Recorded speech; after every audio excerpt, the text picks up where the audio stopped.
All right. In Nigeria political space, they not seem to be more calculative than any other region in Nigeria, especially the Fulanis. Look at what they did. They knew very well that President Tinubu is not going to be very easy for them to defeat in the next election. They now form ADC with intention to produce Alhaji Atiku Abubakar as their presidential candidate. But they allow some of them to go and drag P2B into it. But P2B never know that they never want to support P2B at any day. Now, some of them has gone to meet former President Goodluck Ebele Jonathan to come and stand for PDP. What they are planning is that Tinubu will stand for APC, Goodluck will stand for PDP, and P2B is going to stand. I don't know which of the party that P2B to stand.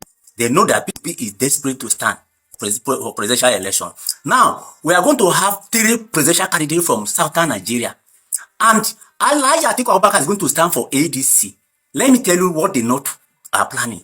You see, all northern politicians, including the current vice president, they are all in support of ADC. All is intention to rescue power from Mr. President Tinubu.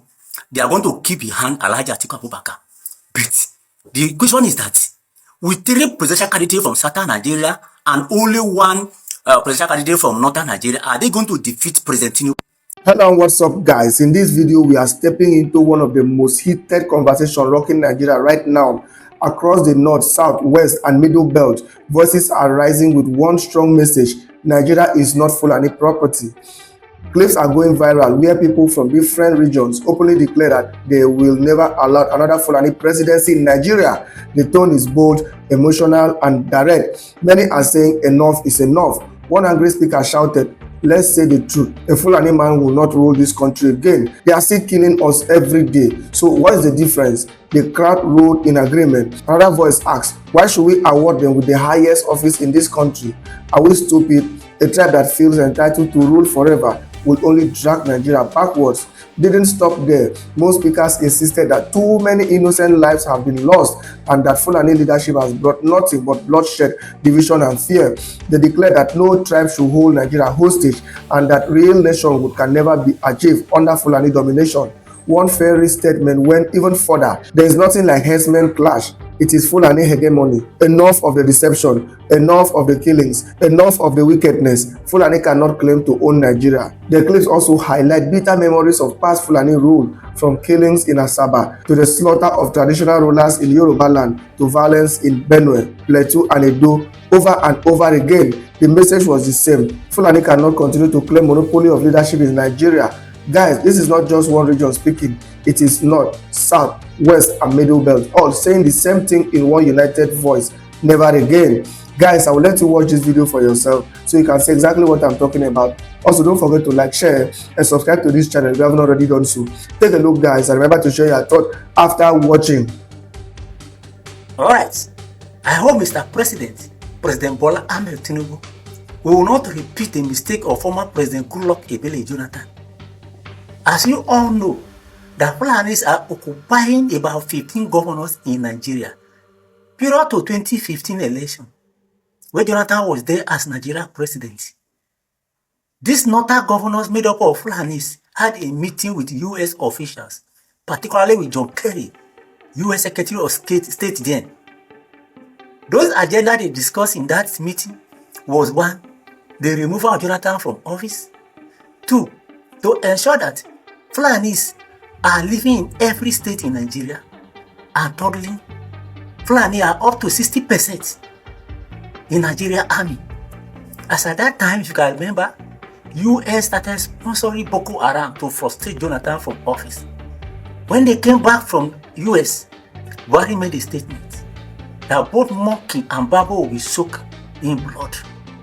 They used Amechi to make one statement. Amechi said, if Jonathan wins the election, then they themselves will declare Buhari. While Jonathan is operating from Abuja, Buhari will be operating from Lagos.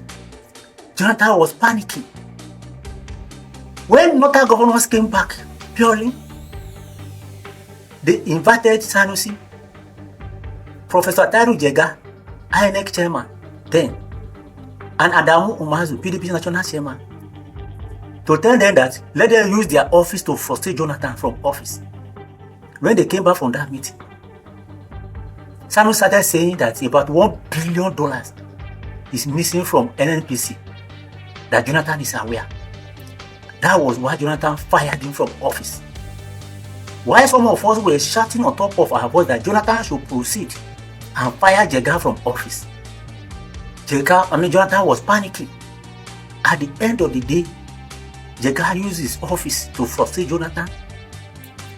The PDP national chairman there, Adamu Mazu, uses his office to frustrate Jonathan. And Buhari took over office. Unfortunately for them, Buhari could not execute all the plan they had with John Kerry. Buhari died. This set of Fulanis are deceiving over 500 million Nigerians. They went to Niger to bring one Jibril to rule Nigeria for over 4 years. When their tenure is about to end, these factions of Fulanis reached out to Amechi. They took Amechi to Katsina Daura to give him a chieftaincy title. That Amechi, we are going to support you to run for presidential candidate of APC. Some faction went to Sibajo. All was to destabilize Southern Nigeria. At the end of the day, they all supported Lawa. But Tinubu was so powerful enough, he defeated them at the primary. When Tinubu defeated them, they were left with no option other than to force Tinubu to pick one of their own called Kashim Shettima. And that was why Tinubu ran Muslim ticket. Tinubu never wanted to run Muslim ticket. And now they discovered that Tinubu is not making use of Shettima. They turn around. Tinubu is not up to 6 months in office. They started shouting. That was why they are forming this coalition to frustrate Tinubu from office, just the way they did to Jonathan. But let me tell you, if we allow Fulanis to frustrate Tinubu from office, it means they have defeated the whole Southern Nigeria, not only Tinubu. Because Fulani never mean well to Nigerian citizens. Fulanis are occupying about 15 governors, as I told you earlier. They receive federal allocation every month. What do they use the money for? They use the money to sponsor Fulani Caliphate. They use the money to sponsor Boko Haram to frustrate Nigerian citizens, those in the bush and those in the town. They are not the only ethnic group in Nigeria. But if you check carefully from 1999, they either be president or vice president. And you people are still supporting them. You people are still supporting this group of terrorists. Ordinarily, if you remove Fulani from Nigeria, Nigeria it will be a good place to stay on earth. They are the only ethnic group that are troubling this country.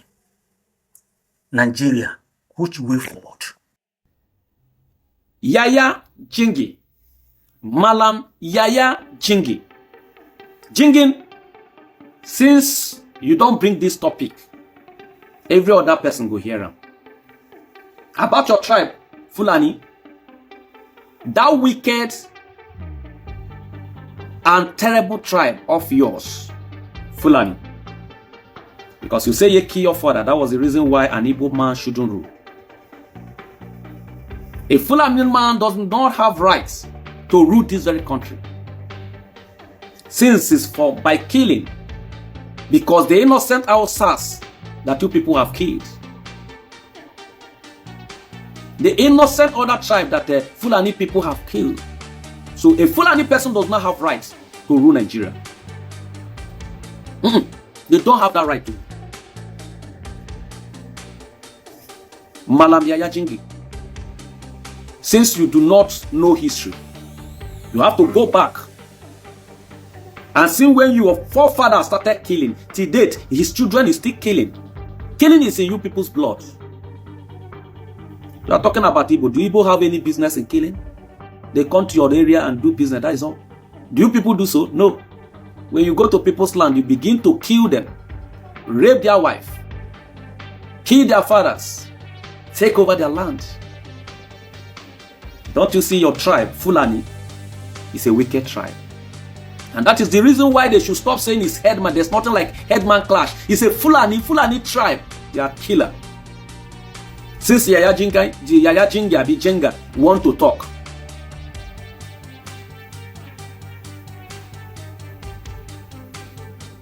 if not that you want everybody to surrender to Fulani hegemony, tell me if you are a true, in fact, you have that mind, or you as in you have the mind of other people to also rule in Hausa land. Bring one Hausa person, a pure Hausa papa, Hausa mama, Hausa. I'm not talking about this thing that you people use to deceive Hausa people. No, they do they. Ni luan. That they become mumu in their own land. Not this thing where you carry deceive the Hausa Fulani. There's nothing like Hausa Fulani. Hausa is Hausa, Fulani is Fulani. Bring an Hausa person that is an emir in the Hausa land. All are Fulanis. Same things that are happening. Even in times of Lule, Yaradua, President Fulani, late Buhari, Fulani, not an Hausa person. Yaradua, not an Hausa person. Now you are talking Atiku should come, a Fulani person. Is there any other Hausa in that? Not. Let us assume that is receiving the turn of the north, which is not. Is there any other tribe in the north that you people supposed to bring out apart from Fulani? Cover your face in shame, Yaya Jingi. Cover your face in shame. Just imagine the tribe that just left power. Is it not a Fulani man? Le Buhari, is it not from your tribe? Let Yaradua, is it not from your tribe? Why are you so wicked? Everybody should surrender to you people's hegemony. And Hausas, I don't just know the kind of brain they have. And they are still watching you people dancing to whatever you people, despite they have this population. Later they will tell you not half population, not half population. The Hausas. But they are so mumu. No, mumu too much. Hausa. So there's no any competent Hausa person that can rule Nigeria apart from Fulani in the north. Shame on them.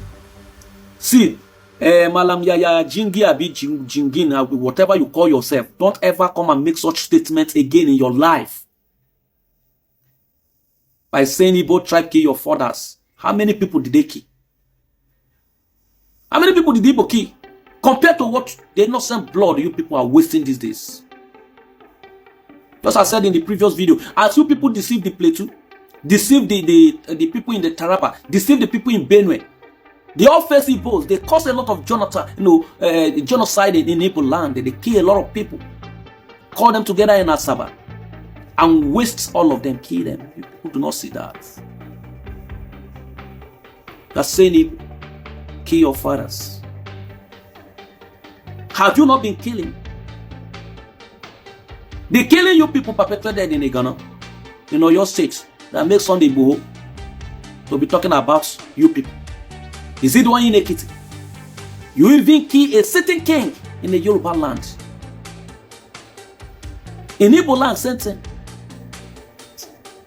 In Hamufu, in Benin, and those states. Tell me where you people are not causing havoc. Very terrible tribe. Don't come and talk anything. A Fulani does not have rights to rule Nigeria. They are killers. They are murderers. There were rumors that the Senate wanted to amend the requirements for the office of president to raise the minimum qualification. And Atiku had felt that he was the target of that process. And so he had reached out to me frantically via email. In that email, he said that beyond the Senate, his children were also pressuring him, his family basically were pressuring him to run for office, and as such wanted him to acquire by any means necessary a higher certificate that would make him eligible to run for office. So he wanted me to help him secure admission to any Nigerian polytechnic where he could purchase such a certificate without scrutiny. I secured admissions for him at Federal Polytechnic Ida and Durban Polytechnic in Abuja. He sent money and I paid his fees. But I had advised him that the scrutiny he wanted to avoid was not going to be possible because the ever vigilant DSS were always around these schools investigating, and so there was no way he was going to avoid scrutiny. Acting on that advice, somehow he secured admission to Anglia Ruskin in the UK. I do not know how he did it, but he secured a master's degree from there. But he didn't go to school because he loves education. He went to school to fulfill his desperation of becoming president of Nigeria. In that email, he had mentioned the fact of his children forcing him, putting him under intense pressure to run for office again. I wondered why, but it didn't take too long for me to find out why. So Hawa is Atiku's daughter, one of his daughters, and she had told me herself that one of the reasons her brothers, especially Mo, whom she mentioned, would do anything for their father to become president was the fact that he knows that he must become a multi-billionaire should his father make it to that office. In her words, nothing will stop him. Now, when you put into perspective the fact that Atiku has 31 biological children, each one of them wanting to become a multi-billionaire, then you'd understand why he should be afraid of letting this family near that space. I was later to speak with Mo himself, and he affirmed what his sister told me. He said that there's no other goal in his life right now than for his father to become president, because he knows that when his father wins, his appetite will become larger. Also, these children want to emulate their father's royalty or royal lifestyle lived abroad, and so it is their dream to relocate abroad with their various families. But they feel that the billions they already have, even by the admission of their father, they are living comfortable lives here. That those billions are not yet enough. They need more. And so they need their father to be in office so they can embezzle more money and relocate. Do you know what it will cost you, this country, for 31 children to aim to be multi-billionaires in a country where we are already short of funding of major critical projects? They'll rip Nigeria dry. I titled this video Calculated Mistakes and the Frustration of Fulani Oligarchy. After the 8 years of Buhari reign of terror and terrorism in Nigeria, all his agenda could not succeed. From Ruga, Nigeria resisted Ruga, cattle colony, Nigeria rejected cattle colony, and then livestock transformation program, Nigeria rejected it. The last attempt was actually the Wuru sciences he wanted to do. Nigeria all rejected it. But then, since his 8 years was up, there was nothing they can do. They wanted a situation whereby he will hand over power to someone that will continue the Fulani Islamization agenda program. One, the calculation mistake that they did was, okay, let them hand over power to a Yoruba man who will be a Muslim, and they'll bring a VP to actually be a Muslim ticket. That desire to hand over power was not out of sincerity, but it was out of mischief. When they told that the grandpa in the villa now, because he was not looking mentally okay and he was not looking strong, they knew very well that Osibanjo would have become a better president by development and economic antics of this country. But no, because they have interior motives, they decided to bring grandpa, who they thought in their mind that would not last. And they brought Shetima, who was actually a Boko Haramist, that peradventure in an event that grandpa die or become incapacitated, Shetima would take over. But to God be the glory. Since after the swearing in, the grandpa has been like a 40-year-old young man. Now, their frustration began when they discover that they have made a calculated mistakes.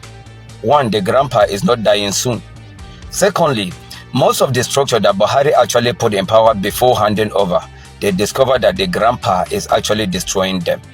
They also discover that the emperor, the pharaoh of Kaduna, that's supposed to actually carry their plan and their agenda, they thought he could either become chief of staff or SSG.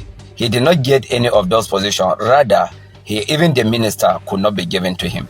It is out of this frustration that you see what is going on in the north today, that they are tried by all means from pillar to pole calling for alliance, that they want to unseat the president.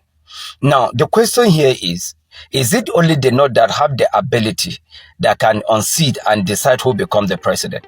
I know that grandpa in the villa is not doing well economically. But if it is Nigerians that actually want a different president, that is a different ballgame. But it should not be that it is the northern oligarchy that will decide who become president and who lose the presidency. And thank God for the love of Peter Obi, that when they were calling alliance, Peter Obi has stood his ground. He will be the presidential candidate, and El-Rufai will not be his deputy except Ahmed Deti.